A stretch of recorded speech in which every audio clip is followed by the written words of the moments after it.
What can you tell me about Gerard?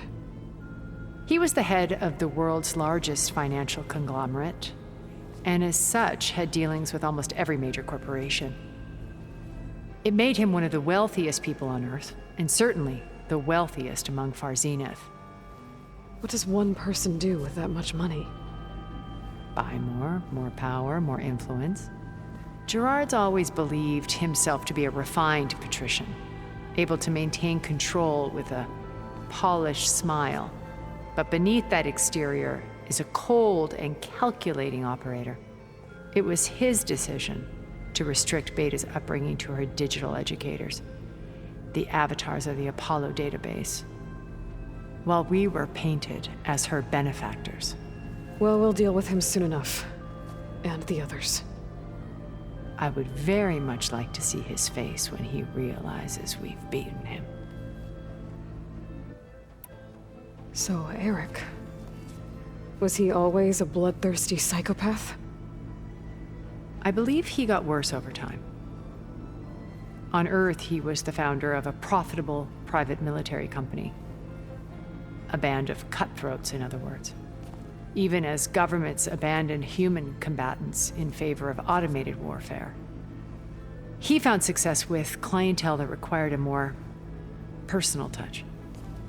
There were also rumors that he personally hunted and killed his targets. On occasion, all for the thrill of it. But on Sirius, he retreated to virtual reality simulations.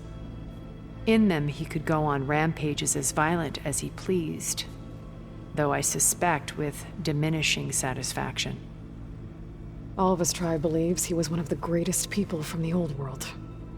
Then they would be quite disappointed to meet him, though I'm sure he'd bask in the adoration.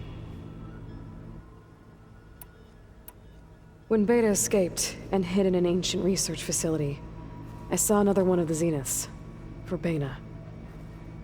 Who was she? A dull star amidst a sea of brighter constellations.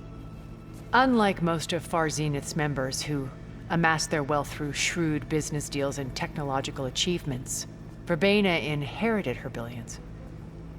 Her father had achieved great success in the luxury holotourism industry. At age 24, she became the world's most eligible bachelorette, branding herself a life designer. Someone who leverages their fame to influence the choice of others. What, like a cult? In a way, yes. Well, she must have done something right to have survived this long. She was her own brand of ruthless. That much is true.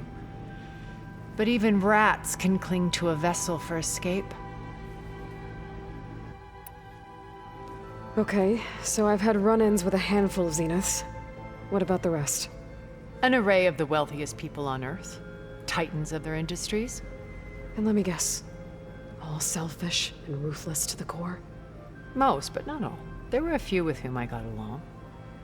Annika Murjani, for instance, was always delightful. She founded the HoloNet's most successful dance channel and was herself mesmerizing to watch. And I had fascinating discussions with Song Jiao about her work in cellular biology. Our immortality treatments are due in part to her achievements.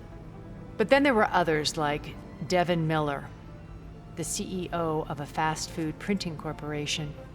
His only real preoccupations were perfecting his golf swing and taking self-hollows. When I think about all of us, we really should have accomplished more. We had eternity. When I was in the ruins of Vegas, I found data on a man named Stanley Chen. I think he was a Zenith. Stanley, ever the optimist. He was one of the good ones. When we established our colony, he built an exact replica of Las Vegas in virtual reality.